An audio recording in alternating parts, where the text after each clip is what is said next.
પરંપરામાં આપણને સૌને પ્રાપ્ત થયું છે, ખાલી શાબ્દિક રીતે નહીં, પણ મેં કહ્યું એમ it is in our blood, in our DNA, આપણા જીન્સમાં છે. એટલે તો આવા સુંદર કાર્યક્રમો થતા રહ્યા છે. મને નિમંત્રણ આપવા માટે દેવાંગભાઈ અને એમના સાથીઓ આવેલા. એમને કહ્યું કે એક કામ માટે આવવું છે. મેં કહું આવો. આવીને એમને વાત કરી કે આવી રીતનો એક કાર્યક્રમ છે. Without a second thought I said yes, I will come. એટલે આજે વહેલી સવારેથી મુંબઈથી નીકળીને હું નોન સ્ટોપ અહીંયા આવ્યો છું કાર્યક્રમમાં. એટલા માટે કે આ પ્રસંગનો મને પણ આનંદ આવે, મને પણ પ્રેરણા મળે. એક વાતાવરણ, એક ઓરા આવા પ્રસંગે ક્રિએટ થતું હોય છે. It has the power, that atmosphere, that aura has the power to inspire. પ્રેરણાની તાકાત છે આવા વાતાવરણમાં. એવું આ એક સુંદર કાર્યક્રમ છે. જો આપવું એ ભગવાને કુદરતનો એક નિયમ મૂકેલો છે. આપણે બધાએ સૂર્યમુખીનું પુષ્પ જોયું છે, હા કે ના? સૂર્યમુખી હોય એ હંમેશા સૂર્યને સન્મુખ રહે. સૂર્ય જ્યારે વાદળોથી ઢંકાયેલો હોય, એમાં કાળા વાદળો હોય અને સૂર્ય લેશ પણ એના દર્શન આપણને ન થતા હોય, અથવા તેની તેજ રશ્મિઓના પણ દર્શન ન થતા હોય, કાળા વાદળથી ઢંકાયેલો હોય, ત્યારે જેને સૂર્યમુખીને જોયું હોય આંગળી ઊંચી કરો. જો ભાગ્યે જ કોઈ આંગળી ઊંચી કરી. એ વખતે તમે સૂર્યમુખીને જોજો કઈ દિશા તરફ જોવે છે. એ વખતે સૂર્યમુખી છે એ બંને એકબીજાની સામે હોય. પુષ્પો એકબીજાને ફેસ કરે, એકબીજાની સન્મુખ રહે. ત્યારે બહુ જ મોટું એક રહસ્ય એ વૈજ્ઞાનિકો અને બાયોલોજિસ્ટના મનમાં આવ્યું કે why they face each other. એની ઉપર 8-10 વર્ષ સંશોધન ચાલ્યું. સૂર્ય સામે જોઈ રહ્યા, સૂર્ય ના હોય તો પછી નીચે અથવા તો ગ્રાઉન્ડ તરફ અથવા તો આજુબાજુ, પણ એકબીજાને સન્મુખ થઈ જાય. 8-10 વર્ષના આ સંશોધન પછી ખબર પડી કે સૂર્ય જ્યારે ઢંકાયેલો હોય ત્યારે સૂર્ય પાસેથી શક્તિ એમને ઓછી મળતી હોય, તો એકબીજાને સન્મુખ થઈ જાય છે. જેની પાસે શક્તિ ઓછી હોય એવા પુષ્પને અન્ય પુષ્પ શક્તિ આપે છે. This is a scientific reality. આ એક વૈજ્ઞાનિક હકીકત છે. તમારું સંશોધન ગૂગલ ઉપર વાંચી શકો છો કે જે પુષ્પ પાસે એનર્જી સ્ટોર કરેલી હોય, જેમ સુરત નેશનલ કોઓપરેટિવ બેંક પાસે થોડું સ્ટોર કરેલું છે, અને તમે બધા દાતાઓ પાસે પણ સ્ટોર થયેલી એનર્જી છે, એનર્જીના ડિફરન્ટ ફોર્મ. તો અત્યારે એક સારી સમાજ સેવા સંસ્થા આ શેઠ પીટી જનરલ હોસ્પિટલને વધારે સારી રીતે સમાજની સેવા કરી શકે એવી એક તકની જરૂર છે. તો એ તક વખતે આ શક્તિ પૂરી પાડે છે. એવી રીતે જ સમાજ ચાલે. Share and care is the principle upon this earth, is rather the foundation of our existence. A human being, not only a human being, but any living existence upon this earth can survive only and only with share and care. ખાલી મનુષ્ય નહીં, પૃથ્વી ઉપર કોઈ પણ જીવંત અસ્તિત્વ ભાગીદારી વગર, ક્યાંકથી આપલે વગર, ક્યાંકથી સાર સંભાળ વગર એ જીવી ન શકે. આ સાર સંભાળ છે, આ એક આપલે છે. હવે તમે પૂછશો આપલે એટલે શું? તમે આપ્યું, તમે દાતાશ્રીઓએ દાન કર્યું, તો તમને મળ્યું શું? સમાજની પ્રસન્નતા મળી, ભગવાનની પ્રસન્નતા મળી, અને આ બંને પ્રસન્નતાના આધારે તમને આંતરિક આનંદ પ્રાપ્ત થયો. અંત સમયે, મૃત્યુ સમયે પણ તમે જ્યારે પથારી ઉપર હશો ત્યારે તમે ખાલી આ એક પ્રસંગ યાદ આવશે કે આ શેઠ પીટી જનરલ હોસ્પિટલના એક કાર્યક્રમમાં મારાથી શક્તિ પ્રમાણે મેં દાન કરેલું. That thought at that time, at that stage in life, has the power to give you tears of joy. હર્ષના આંસુ એ વખતે પણ 20 વર્ષ પછી, 40 વર્ષ પછી પણ તમને આ પ્રસંગ આપી શકે છે. એ તમે મેળવ્યું આજ. અને એ વસ્તુ મફત નથી મળતી. અને એ વસ્તુ લાચ આપવાથી નથી મળતી, એ નિસ્વાર્થ ભાવે આપવાથી જ મળે છે. તો કુદરતનો ક્રમ છે કે આપવું, જેમાં સૂર્યમુખીની આપણે વાત કરી, એકબીજા સાથે શેર કરે છે, એમાં અપેક્ષાએ રહિત શેરિંગ હોય છે. કોઈ ટર્મ્સ એન્ડ કન્ડિશન્સ નથી હોતી, કોઈ પેપર વર્ક નથી હોતું, કોઈ નીતિ નિયમ બંધારણને લઈને લોકો પુષ્પ સામે નથી બેસતા કે આજે હું તને આટલી એનર્જી આપું, કદાચ પાછું 5-15 દિવસે સૂર્ય પાછો ન દેખાય તો તારે મને પાછી આપવાની. કોઈ સોદો હોતો નથી. Donation has no legal document. દાનને કોઈ સોદા હોતા નથી. નિસ્વાર્થપણે આપો એનો જ આનંદ. પછી ખાલી એક પંખો તમે દાન કરો કોઈ સંસ્થા, મને 3 પાખ્યા ઉપર તમારી 3 પેઢીના નામ લખાવો, એ તો કંઈ દાન આપ્યું કહેવાય? પ્રસિદ્ધિ માટે થાય, માન માટે થાય, સમાજ પ્રશંસા કરે એવી અપેક્ષા માટે થાય, એ દાન નથી, એ સોદો છે. એટલે અપેક્ષા નહીં રાખવાની. તમે આજે આપ્યું, જેટલા શ્રેષ્ઠીશ્રીઓ આપ્યું છે, મેં આ દાન આપ્યું છે એ પણ ભૂલી જવાનું. એમ આઈ રાઈટ? મેં આ દાન આપ્યું છે એ પણ ભૂલી જવાનું. પછી જે ભગવાનની પ્રસન્નતાને આનંદ આવે ને, મેં આપ્યું છે, મને પ્રતિષ્ઠા મળશે, મને સમાજમાં 2 જગ્યાએ મારી વાત થશે, વાવા થશે, આવા વિચારો હોય ને એટલે ઇટ બીકમ્સ અ બ્લોક.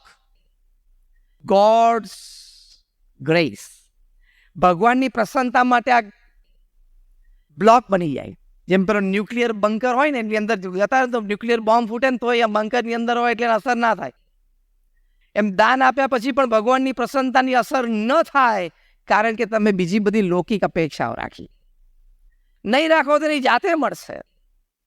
તો પહેલી અગત્યની વાત છે, to give, to care, to share is a natural element put by God in every living existence. તેમાં આપણે પ્રવર્તવું, એમાં આપણા બધાની સિક્યોરિટી છે. આજે આપણને ખબર નથી કે આ કાર્યક્રમની ઇમ્પેક્ટ 2 વર્ષે, 5 વર્ષે, 10 વર્ષે શું છે. કારણ કે આ કાર્યક્રમ અથવા તો આ એક અનુદાનથી આ હોસ્પિટલ સુસજ્જ થશે. સેંકડો અને હજારો જરૂરિયાતમંદ લોકોને એમાંથી પ્રસંગે ટાણે જ્યારે એમને જરૂર હોય ત્યારે સારવાર પ્રાપ્ત થશે, ઓછા ભાવે, કોકને વળી વિનામૂલ્યે, જેવા લોકો હોય એને. તો એ તમારે ઘરે બેઠા રોયલ્ટી છે. આજથી 10 વર્ષ પછી પણ કોઈ પેશન્ટને ઓછા ભાવે અથવા તો વિનામૂલ્યે કોઈ એવો કાર્યક્રમમાં જ્યારે આ હોસ્પિટલ એને સારવાર આપશે, ત્યારે એને જેમ થશે કે હાશ, મારી સારવાર થઈ ગઈ, ભગવાને કૃપા કરી. એ વખતે જે ગરીબ માણસ, નિસહાય વ્યક્તિ, જરૂરિયાતમંદ વ્યક્તિ, એનો જે આનંદ, એનું જે પુણ્ય, એ તમને પણ ઘરે બેઠા બેઠા રોયલ્ટી મળશે.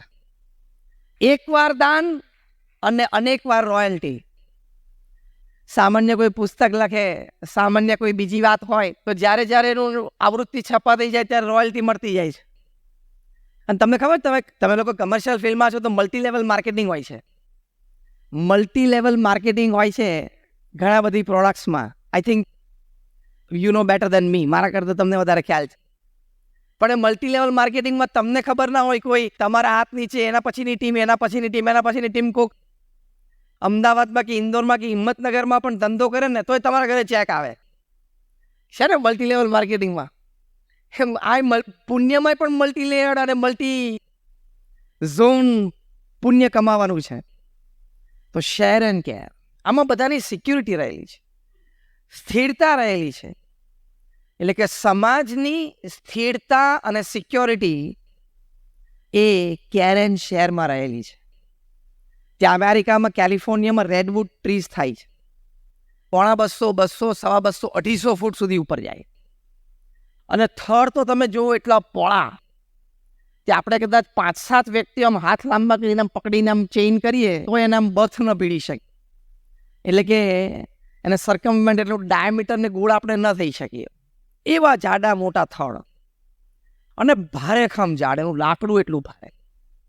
અને બરોબર કેલિફોર્નિયા એટલે વેસ્ટ કોસ્ટ અમેરિકાનો પેસિફિકના ઝોન ઉપર છે ત્યાંથી સ્ટ્રોંગ વિન્ડ્સ ચાલુ જ હોય, પવન ચાલુ હોય. પાછું Los Angeles California is a seismic zone, એટલે કે અર્થક્વેક ઝોન છે. ત્યાં નાના નાના આંચકા 3-4-5 આયા જ કરતા હોય. સારા બાયોલોજીસ્ટના મનમાં એક વાત આવી કે આવડા મોટા વૃક્ષ, આવા જાડા થડ, આટલા ભારે સેસ્મિક ઝોનમાં છે, સ્ટ્રોંગ કરન્ટ્સ પેસિફિકમાંથી આવે છે, છતાં આપણે કોઈ દિવસ એક ઝાડને પડતા જોયું નથી. એટલે તપાસ કરી લોકલ કાઉન્સિલમાં, મ્યુનિસિપાલિટીમાં કે આ ઝાડ કોઈ દિવસ પડ્યા છે કે નહીં, તો કે લોકલ મ્યુનિસિપાલિટીના રેકોર્ડમાં નથી કે આ રેડવુડ ટ્રીઝ પડ્યા હોય. લાલ કલરનું લાકડું છે. એટલે બાયોલોજીસ્ટને જરા ઇન્ટરેસ્ટ જાગ્યો કે આના મૂળ બહુ ઊંડા હોવા જોઈએ. કારણ કે 200-250 ફૂટની તમારી ઇમારત લેવી હોય, એટલે કે 20-25 માળનું બિલ્ડિંગ, એ પ્રમાણે ફાઉન્ડેશન જોઈએ ને. 2 માળના બિલ્ડિંગનું ફાઉન્ડેશન જુદું, 20 માળનું જુદું હોય ને. આનું ફાઉન્ડેશન ચેક કરો. આવી પરિસ્થિતિમાં એ ઊભા રહે છે. અને 1-2 ઝાડ તો એવા છે કે થડમાંથી આ લોકોને જરૂર પડી એટલે મોટરવે કાઢ્યો છે, ગાડીઓ જાય છે થડમાંથી. તો એ ઊભું છે. તપાસ કરી તો અતિ અતિ અતિ આશ્ચર્ય. They were maximum 6 to 10 feet deep. 6 થી 10 જ ફૂટા મૂળિયા હતા. એટલે તો વધારે આશ્ચર્ય થયું કે આટલા છીછરા મૂળિયા આ વૃક્ષને ટકાવી ના શકે. આવી પરિસ્થિતિમાં વધારે તપાસ કરી ત્યારે દુનિયાનું એક સૌથી મોટું આશ્ચર્ય એ લોકોને જાણવા મળ્યું. નોર્મલી જેમ આપણે માણસો પૃથ્વી ઉપર સંસાધનો માટે ઝઘડીએ છીએ, પૈસા માટે, જમીન માટે, 7-12માં અમથમ તો 2-4 નામ ચડી જાય, 2-5 વર્ષે ખબર જ ના પડે તમને ક્યાંથી ચડી ગયા ને ક્યાંથી આવ્યા. આપણે જેમ સંસાધન માટે ફોર રિસોર્સિસ વી ફાઇટ, એવી રીતે જમીનની નીચે વૃક્ષના મૂળિયા પણ પાણી અને મિનરલ્સ માટે ફાઇટ કરે છે. એટલે જમીનની ઉપર આપણી ફાઇટ છે, જમીનની નીચે લોકોની ફાઇટ ચાલુ જ છે. આ બાયોલોજીસ્ટના કહેવા પ્રમાણે હું કહું છું. પણ આ રેડવુડ ટ્રીઝના મૂળિયા એક યુનિક છે. They are the only trees whose roots don't fight. They care and share water and minerals with each other. આ રેડવુડ ટ્રીઝના મૂળિયા એક જ એવા છે કે જે એકબીજા સાથે પાણી માટે અને મિનરલ માટે, એટલે કે ખોરાક માટે ઝઘડતા નથી. એકબીજાને કેર એન્ડ શેરથી રહે છે. એ 6-8 ફૂટ મૂળિયા અંદર હોય ઊંડા, 2-3 ફૂટ તમે જાઓ ત્યાં સુધી તમે આઈડેન્ટિફાઈ કરી શકો કે આ ઝાડનું આ મૂળિયું છે. પછી તમને ખબર જ ના પડે કે આ કનું મૂળ એકબીજા સાથે એન્ટેંગલ થઈ જાય, એકબીજા સાથે મળી ગયા હોય, ખબર જ ના પડે કે આનું મૂળિયું છે. અને એકબીજાને પાણી શેર કરે, એકબીજાને ખોરાક શેર કરે છે. એટલે 6 ફૂટ જ ઊંડા છે, છતાં એકબીજા સાથે ખૂબ સારી રીતે તાણાવાણાથી જોડાયેલા છે. એકબીજા માટે કેર અને શેરની ભાવના છે અને કરે છે. એટલે ઉપર આટલા ઉઠ્યા છે, મજબૂત છે, સ્થિર છે અને આપણી માટે એક ઉદાહરણ છે. એટલે ઉપર ઉઠવું હોય, સ્થિર રહેવું હોય, સુરક્ષિત રહેવું હોય તો એકબીજા સાથે હળી મળીને, એકબીજા માટે પ્રેમ રાખીને, એકબીજાને મદદરૂપ થઈને બધા આપણે સાથે આગળ ચાલીએ એવી ભાવના રાખીએ તો સમાજ સુરક્ષિત અને સ્થિર છે. એનો આજે આ પ્રસંગ છે કે આ સુરત નેશનલ કોઓપરેટિવ બેંક અને શેઠ પીટી હોસ્પિટલે નક્કી કર્યું કે આપણે સાથે ચાલીએ. આપણે કેર અને શેરની ભાવનાથી કરીએ અને એક ઇનિશિયેટિવ લીધો બેંકે. તો ઘણા બધા વડીલશ્રીઓ બધા આગળ આવ્યા, હજી આવશે એ ભાવનાથી હું બોલું છું. એ હકીકત અને અનુભવથી બોલું છું કે આજ સુધી પૃથ્વી ઉપર સારા કામ પૈસા અને માણસના વાંકે અટક્યા નથી અને અટકશે નહીં. આપણે એમાં ભળીએ એ આપણી સેવા છે. આપણે કદાચ એમાં ન ભળીએ તો બીજા 5 જણા, 10 જણા અને 25 જણા ભણનારા છે જ. તમે સુનિલભાઈ ચિંતા ના કરતા, તમારો પ્રોજેક્ટ આખો પૂરો થઈ જશે, સવાયું થશે. કારણ કે ઇટ્સ અ પ્રિન્સિપલ. સારા નિસ્વાર્થ કામો સમાજ માટે કરવા હોય એ આજ સુધી અમને BAPS સંસ્થામાં અનુભવ છે. એ આજ સુધી કોઈ દિવસ પૈસાના અને માણસોના વાકે અટક્યા નથી. કરનાર વ્યક્તિઓની ભાવના નિસ્વાર્થ છે બંને બાજુ. એટલે ભગવાન કેટલાયને પ્રેરણા કરશે, જા આપી આવ, અને આપવા આવશે લોકો. અમે BAPS સંસ્થામાંથી હું આવું છું.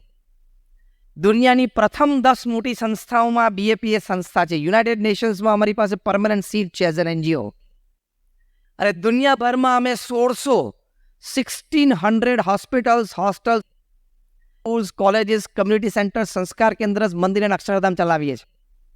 1600. સંપૂર્ણ અમે તો NPO છીએ, નોન પ્રોફિટ ઓર્ગેનાઇઝેશન. ચેરિટી ઉપર જ જીવીએ છીએ. એટલે હું અનુભવથી તમને આ વાત કરું છું કે સારા કામ પૈસા અને માણસના વાંકે નહીં અટકે. એ તમારી ભાવના જો શુદ્ધ હોય તો લોકોને અને રિસોર્સિસને તમારી પાસે આવવું જ પડશે. You become a magnet. જેમ મેગ્નેટ અહીંયા હોય, જેટલી લોખંડની વસ્તુ એ બધાને આકર્ષી લે ને, નાની ખીલ્લી હોય ઇત્યાદિ, તરત આકર્ષી લે. એમ તમારા હૃદયમાં શુદ્ધ ભાવના હોય કે અમારે શુદ્ધ ભાવે આપવું છે, અને લેનારને શુદ્ધ ભાવના હોય, અને છે જ બંને બાજુ, કે આપણે એ ધનનો ઉપયોગ સમાજ માટે કરવો છે. તો રિસોર્સિસ હેવ. જો પ્રમુખ સ્વામી મહારાજે એક જ જીવન ભાવના રાખી. આપ સૌએ પ્રમુખ સ્વામી મહારાજના દર્શન તો કર્યા હશે. Just rays your hands.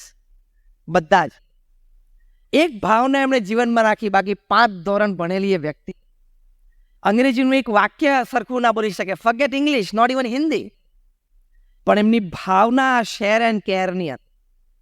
પ્રમુખ સ્વામી મહારાજનું જીવન સૂત્ર હતું, જે જીવન સૂત્ર ઉપર એ 95 વર્ષ આ પૃથ્વી ઉપર જીવ્યા. બીજાના સુખમાં આપણું સુખ, બીજાના આનંદમાં આપણો આનંદ, અન્યની પ્રગતિમાં આપણી પ્રગતિ. બસ આ એક વાત મનમાં રાખી, આ એક જીવન સૂત્ર લઈને ચાલ્યા. તો મેં કહ્યું એમ, એમણે 45 વર્ષના ગાળામાં પોતાના જીવનકાળ દરમિયાન 1300 સમાજ સેવા સંસ્થાઓ એકલા હાથે ઊભી કરી. હોસ્પિટલની વાત છે ત્યારે અહીંયા અડાજણમાં જ અમારી પ્રમુખ સ્વામી હોસ્પિટલ છે. અને કોરોના વખતે ફૂલ ફ્લેજેડ અમે આખી હોસ્પિટલ કોરોનાને સમર્પિત કરેલી, અને સુરતવાસીઓને ઘણી બધી રાહત રહેલી. એવી રીતે હોસ્પિટલની બાજુમાં અમારી સ્કૂલ છે, BAPS સ્વામિનારાયણ વિદ્યા મંદિર સ્કૂલ છે. આ બધું મંદિરના કેમ્પસમાં જ છે. એકલા હાથે 1300. આ પૃથ્વી ઉપર વિશ્વ વિક્રમ છે. કોઈ એક વ્યક્તિએ 1300 સમાજ સેવા સંસ્થા જમીનથી ઊભી કરી હોય એવી પ્રમુખ સ્વામી મહારાજ એક જ વ્યક્તિ છે અત્યારે 8 અબજની વસ્તીમાં. એટલે પહેલા તો 1300 જમીનો સંપાદન થવી એટલે શું? અને એક વ્યક્તિના જીવનકાળ દરમિયાન એક વ્યક્તિ દ્વારા. Are you getting the statistics what I'm talking? Are you getting the numbers what I'm talking? એક વ્યક્તિ દ્વારા એક વ્યક્તિના પોતાના જીવનકાળ દરમિયાન 1300 જમીનો સંપાદન થવી. એ 1300 જમીન ઉપર શું કરવું છે? Hospital, hostel, school, college, community centre, એ નક્કી થવું.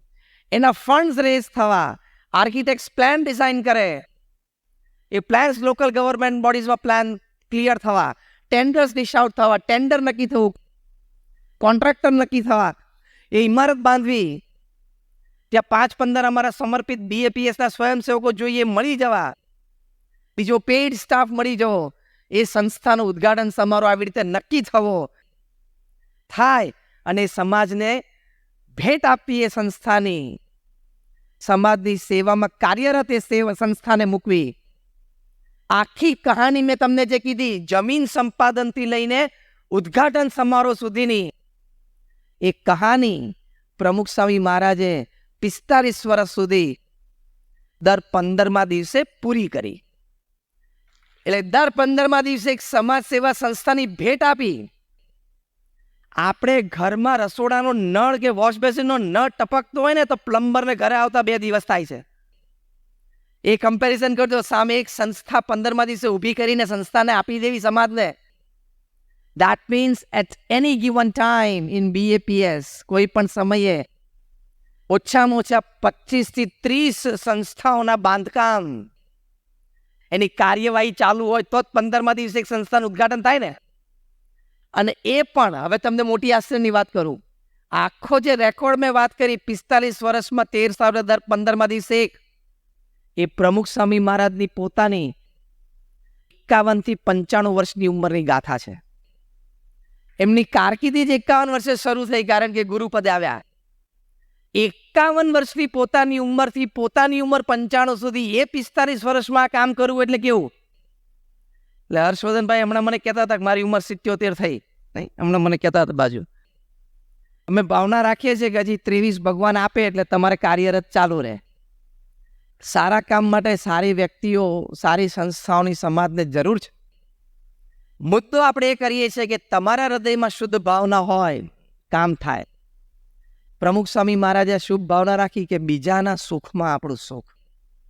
51 વર્ષની ઉંમર પછી એ દુનિયાના 60 દેશોમાં 18,000 ગામો અને શહેરોમાં જાતે ગયા. વ્યસન મુક્તિથી માંડીને સંસ્કૃત કરવા સુધી લોકો. તમને આશ્ચર્ય થશે કે પ્રમુખ સાહેબની ઉંમર જ્યારે 70, 75 અને 78 હતી, ત્યારે રાત્રે 12 વાગે આદિવાસીના ઘરમાં એના ઝૂંપડામાં બેસીને એને નિર્વ્યસની કરતા અમે આ આંખથી એમને જોયા છે.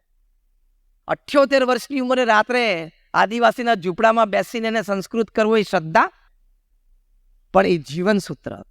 એટલે આવી એક દેવાની ભાવના મનમાં હોય, શુભ સંકલ્પ હોય, તો કાર્ય તો અદ્ભુત થઈ શકે.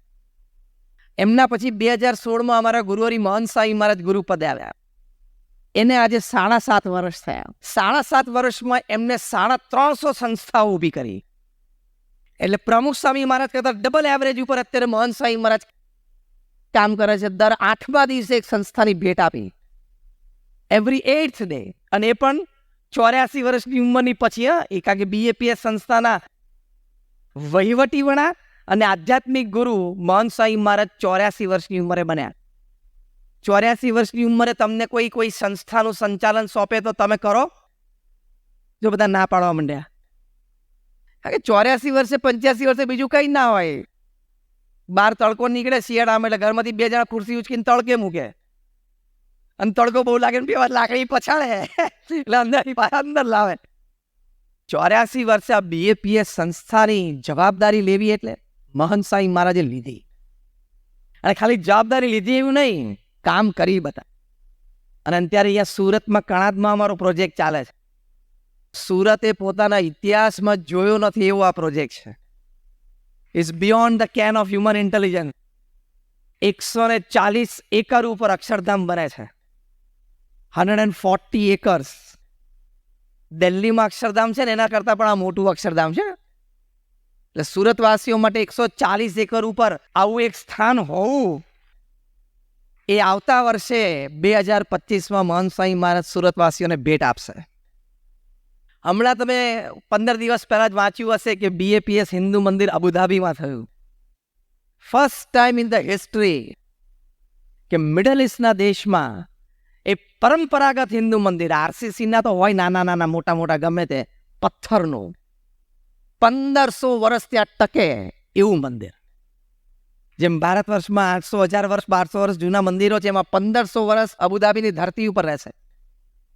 પ્રમુખ સ્વામી મહારાજની આ શુદ્ધ ભાવના, BAPSની આ નીતિમય કાર્યવાહી, એને લઈને અબુધાબીના રાજા હિઝ એક્સલન્સી શેખ મોહમ્મદ બિન ઝાયદ અલ નયન એમને રાજી થઈને પૂર્ણ પ્રસન્નતા સાથે BAPSને 27 એકર જગ્યા ગિફ્ટમાં, ભેટમાં આપી. આ હું મુદ્દો એટલા માટે કહું છું, સંસ્થાઓ આવી સારી હોય, બે બાજુ આવી સારી સંસ્થાઓ છે. સુરત નેશનલ કોઓપરેટિવ બેંકની ભાવના છે કે આ એક હોસ્પિટલનો જીર્ણોદ્ધાર થાય. સામે હોસ્પિટલના આગેવાન શ્રીઓને છે કે આપણે સમાજને આપવું છે.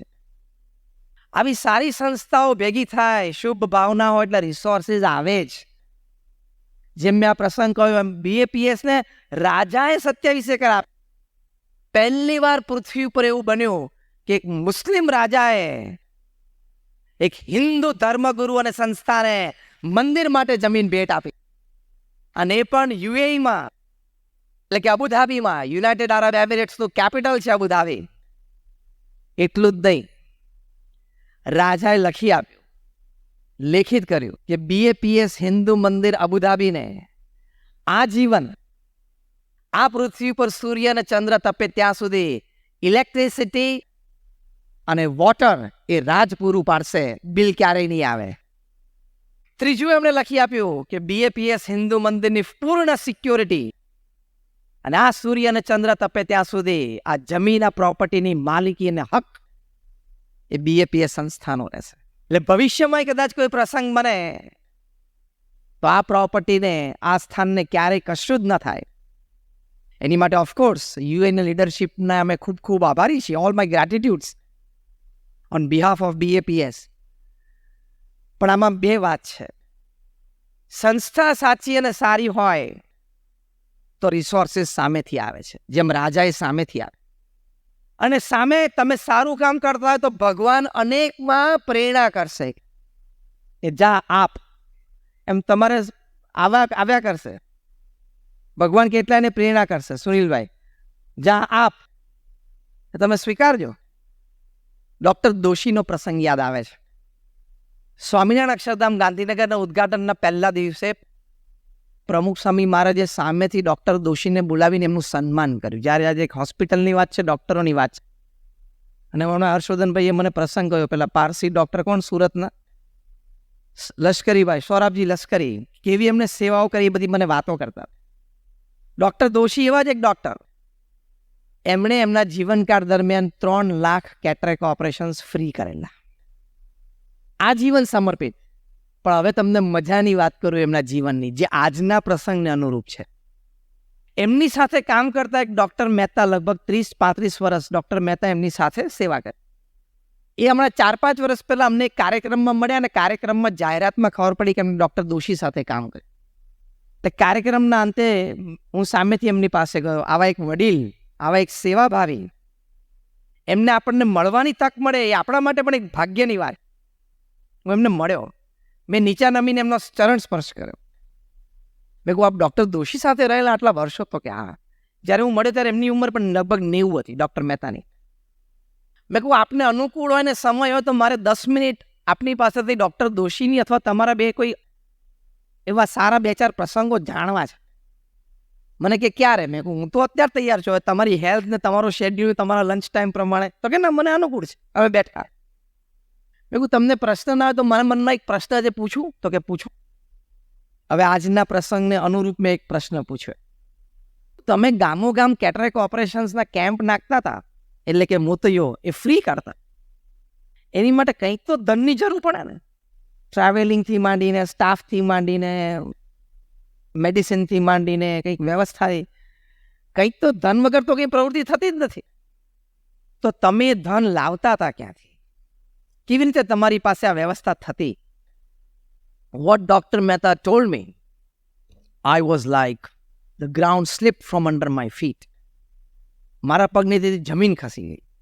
ડૉક્ટર મહેતાએ કીધું કે અમે તો 5 દિવસ, 7 દિવસ, 10 દિવસ, 15 દિવસના કેમ્પ ટૂર ઉપર હોઈએ, પાછા આવીએ અને આણંદ, મધ્ય ગુજરાતનું આપણું શહેર, આણંદમાં આવીએ જ્યાં ડૉક્ટર દોશીની જૂની ક્લિનિક હતી, અને સવારે દરવાજો ખોલીએ બીજે દિવસે 8, 8:30, 9 વાગે, ત્યારે 10, 15, 25 ચેક એમનેમ પડ્યા હોય. લોકો દરવાજાની નીચે તિરાડમાંથી ચેક નાખી જતા હતા.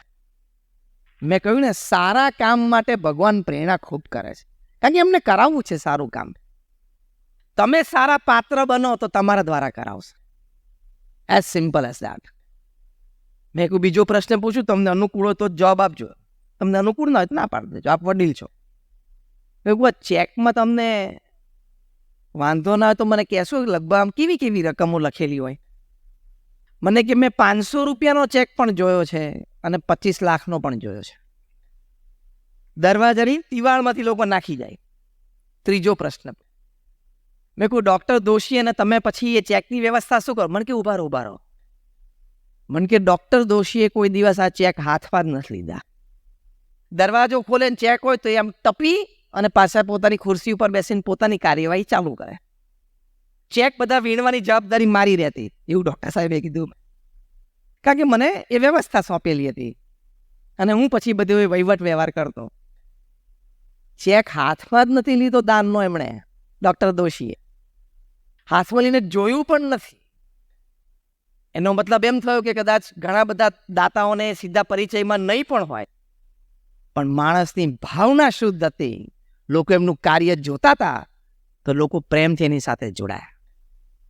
તો મેં તમને બે પ્રસંગ કીધા, એક પ્રમુખ સ્વામી મહારાજનો અને એક આ ડોક્ટર દોશીનો. તમારી જીવન ભાવના શુદ્ધ હોય, લોકો આવશે જ તમારી પાસે. મધને અને સાકરને કીડીઓને આમંત્રણ આપવાનું રહે છે?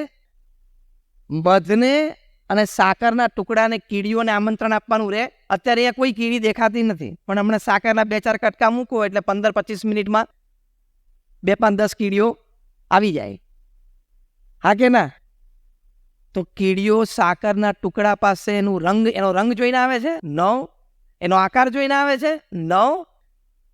કેમ આવે છે? કેમ આવે છે? બોલો. મીઠાશ. આ તમારો 50% જવાબ છે. કીડીઓ સાકરના કટકા પાસે આવે છે, એનામાં એટલે કે સાકરના કટકામાં મીઠાશ છે, એ 50% આન્સર. અને મીઠાશ સિવાય કાંઈ નથી, એ બીજો 50% જવાબ. મીઠાશ છે પણ અને સાથે મીઠાશ સિવાય કાંઈ નથી. એમ આપણે શુદ્ધ ભાવે સેવા કરીએ તો એ મીઠાશ સિવાય કાંઈ નથી, પણ સેવાની પાછળ પ્રતિષ્ઠાની, માન સન્માનની અપેક્ષા હોય તો મીઠાશ સિવાય બીજું કંઈ છે, પછી કીડીઓ ઓછી આવે. આ કે સમાજને બધી ખબર પડી જાય છે. શુદ્ધ ભાવ હોય એની પણ ખબર પડે, અને ભેળસેળ હોય એની પણ ખબર પડે. કારણ કે social media is a powerful quality control media. Social media is a very powerful quality control media. Quality બધી જ સોશિયલ મીડિયામાં ચેક થઈ જાય છે. જો શુદ્ધ ભાવ ના રાખીએ તો આ થાય. અને આનાથી દાતાને લાભ છે. ડુ ગુડ લીવ વેલ નામનો એક સર્વે થયો યુનાઇટેડ સ્ટેટ્સમાં, I think about like in the year 2010. Do good live well, તમે સારું કામ કરો અને સુખે જીવો. એ સર્વે બહુ સરસ હતો, એ સાંભળવા જેવો છે. લગભગ 10,000 વ્યક્તિનું એક ગ્રુપ તૈયાર કરવામાં આવ્યું, across states, across cities, across counties in America. એમાં પ્રથમ ગ્રુપ 5,000 લોકો એવા હતા કે જે કોઈ નાની મોટી રીતે કોઈ સમાજ સેવા સંસ્થા સાથે જોડાયેલા હતા.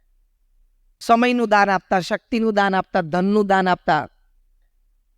બીજા 5,000 ગ્રુપ બી એવા હતા કે જે લોકો કોઈ સેવામાં જોડાયેલા નહોતા. ફાઇન.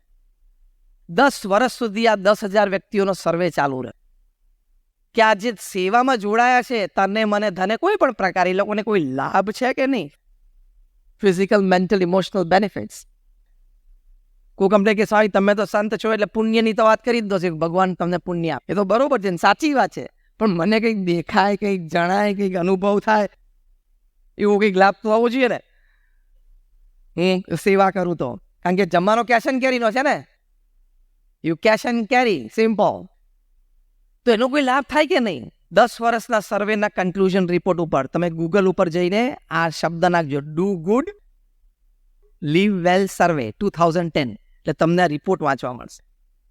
કન્ક્લુઝન રિપોર્ટમાં લખ્યું, those who served had lesser pills to take and fewer hospital visits. પહેલો લાભ. જે લોકો સેવા કરે છે ને એ લોકોને દવાઓ ઓછી ગળવી પડે છે અને હોસ્પિટલ ઓછી વાર જવું પડે છે, એટલે કે એનું સ્વાસ્થ્ય સારું રહે છે. આ પહેલો લાભ. બીજો લાભ, હવે એનાથી ઉપરનો લાભ બીજો, those who served had an advantage that they had better positive mood cycle during the day, during the week, during the month and overall in life than the non-doers. જે લોકો સેવા કરે છે ને એ લોકો હંમેશા હકારાત્મક મૂડમાં રહી શકે છે. નકારાત્મકતા એમનાથી દૂર રહે છે, હતાશા, નિરાશા એમનાથી દૂર રહે છે. એ લોકોને હંમેશા જીવનમાં સકારાત્મકતા રહે છે. હા, આ કામ થઈ શકે, આ સંબંધ બની શકે, આ પ્રોજેક્ટ થાય, આ પ્રોડક્ટની ક્વોલિટી સુધરે, મારે પ્રયત્ન કરવાનો. એ જે પોઝિટિવ મૂડ છે ને એમાં હંમેશા રહી શકે. તો આ જીવનનો મોટો લાભ છે કે નહીં? એ તો અમથા આપણે દિવસમાં 2-5 વખત દિવેલ પીધાના મોટા થઈ જાય. ત્રીજો લાભ લખ્યો છે આ કન્ક્લુઝન રિપોર્ટમાં, એનાથી પણ મોટો લાભ, those who serve had an optimistic view of life. આ બહુ જ મોટો લાભ. એટલે કે જે લોકો નિયમિત સેવા કરે છે ને, તને મને કે ધને, એ લોકોને જીવનમાં હંમેશા ઓપ્ટિમિસ્ટિક કે સારું થશે. આજે કદાચ અડચણ છે પણ આ કામમાં કાલે સારું થશે, ક્યાંકથી મને મદદ મળશે, કંઈક એવો પ્રસંગ ઊભો થશે, કંઈક મને એવો વિચાર આવશે અને હું આ પ્રશ્નમાંથી બહાર નીકળી જઈશ. એને શું કહેવાય? Optimistic view of life. આખા જીવનકાળ દરમિયાન એમને ઓપ્ટિમિસ્ટિક ભાવ રહેશે. તો that is a big advantage of life, a very big advantage of life. તો દાન કરવાથી એટલે કે સેવા કરવાથી તમારું શારીરિક સ્વાસ્થ્ય સારું રહે છે. તમે સકારાત્મક મૂડમાં રહી શકો છો. તમે ઓવરઓલ લાઈફમાં ઓપ્ટિમિસ્ટિક રહી શકો છો. એટલે કે તમને ડિપ્રેશન, સ્ટ્રેસ, ટેન્શન નથી આવતા. એ કેટલો મોટો લાભ છે. Do you think this is a big advantage in life or not? Raise your hands if you say yes. A big advantage in life. મોટો લાભ છે. આ લાભ તમને પૈસાથી નહીં મળે. અને આ લાભ મોલમાં કાઉન્ટર ઉપર પૈસા આપવાથી નથી ખરીદાતો. ખબર છે ને? Can you buy it? You cannot buy it at the retail counter at the mall. આ કરવાથી જ થાય છે. આવી ભાવના રાખવાથી જ થાય છે. તો આ જીવનનો લાભ છે. આપણે છેલ્લી વાત પૂરી કરી દઈએ, કારણ કે લગભગ 40-45 મિનિટ થઈ ગઈ. એટલે આપણે 5 મિનિટમાં વાત પૂરી કરી દઈએ. ક્યારે આપવું? હું ગરડો થઈશ, જીવનના છેલ્લા વર્ષોમાં આવીશ. દાનપૂન કરવાનો સમય ગરડા ગટપણનો હોય, યુવાન અવસ્થાનો ના હોય. આ ખોટો કોન્સેપ્ટ છે. પહેલાં તો આપણે ગરડા થવાના છીએ એની ગેરંટી સિક્યુરિટી છે. આ તો કોરોનાની ત્રીજી ઝાપટ આવી નહીં તો આમાંથી આપણા પાસે 10-15% ના હોત. હું કે તમે ગમે તેની પડી. ડુ ઇટ નાવ.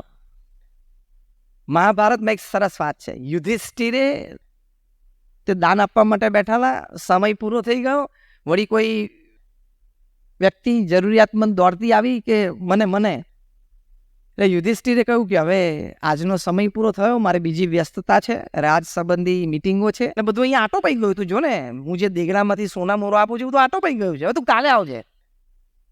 પેલો તો બિચારો જરૂરિયાતમંદ પ્રજાજન હતા, એટલે કે ભલે રાજા કાલે આવીએ. એટલે ભીમ એમણે આ દ્રશ્ય જોયું ને વાર્તાલાપ સાંભળ્યો ને એટલે એમને વિજય ડંકો વગાડ્યો. રાજા યુદ્ધ જીતીને આવે ને એટલે શહેરમાં વિજય ડંકા વાગે.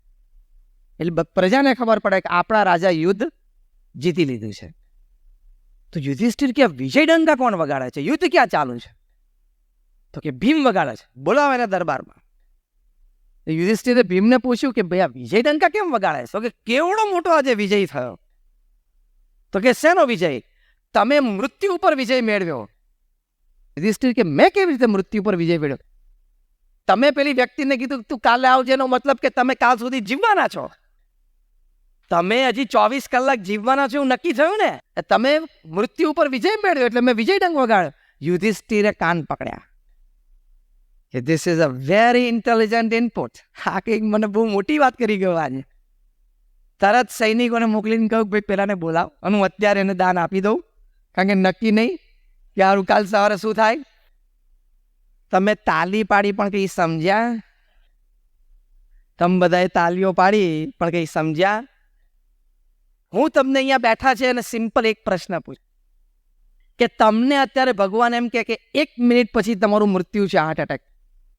You have only 60 seconds with you. તમારી પાસે ફક્ત 60 સેકન્ડ છે. તો તમે એ 60 સેકન્ડમાં શું કરવા માંગો? અહીં બેઠા કારણ કે અહીંયા now only 60 seconds. તો શું કરો શું તમે? What do you do as an activity? ચલો અંતરમાં તમે ભગવાનનું સ્મરણ કરી લો, તમારા ઈષ્ટદેવને યાદ પણ કરી લો. As an activity, if you are asked to do something, what would you do? ઘણાને ખબર છે પણ જવાબ નથી આપતા. તમે ખિસ્સામાં હાથ નાખીને પૈસા બાજુવાળાને આપી દો, ભાઈ કંઈક દાનપુણમાં વાપરી કાઢજે.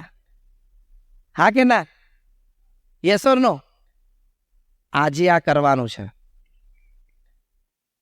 એમ સમજો કે ખિસ્સું કપાઈ ગયું હતું અને પાકીટ પડી ગયું હતું એમ સમજીને પણ આજે જે ખિસ્સામાં છે ને એનું દાન આપીને જજો. How many of you agree with this? આજે જે ખિસ્સા, હાથ બરોબર ઊંચો કરો ને, બરોબર દેખાય. આ લોકોને જોવા છે તમારા હાથ. ઊંચા રાખો જી. આજે જે ખિસ્સામાં છે, જે કંઈ 1000, 2000, 5000 રૂપિયા હોય, એનાથી તમે કોઈ કંગાલ નથી થઈ જવાના. એમ રાઈટ?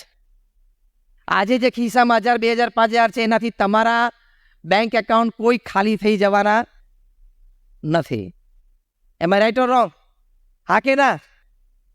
તો ખિસ્સામાંથી પૈસા પડી ગયા હતા એમ સમજીને પણ આજે આવા સારા કાર્યક્રમમાં તમે આવ્યા છો તો આપ્યા વગર જતા નહીં. This is an appeal. This is an appeal. અને છેવટે એમ સમજો, હું તો બોલવાનો કોઈ દિવસ ચાર્જ લેતો નથી. 32 વર્ષથી બોલું છું નેશનલ ઇન્ટરનેશનલ પ્લેટફોર્મ્સ પર. I don't charge a single penny. ₹1 હું કંઈ ચાર્જ કરતો નથી. છેવટે એમ સમજો કે વક્તાના પૈસાનો ચાર્જ હતો એમ સમજીને આપી દેજો. એટલે તમે અહીંયા છેલ્લે 2 બાજુ તમારા સ્વયંસેવકોને ઊભા રાખજો થાળી લઈને અને ખિસ્સામાંથી કાઢીને આપજો. થોડું તો થોડું, પણ આજે આવ્યા છો આવા સારા પ્રસંગે તો આપ્યા વગર જતા. Am I right? Now raise your hands if you fully agree. I think we must give you a big hand. Thank you very much.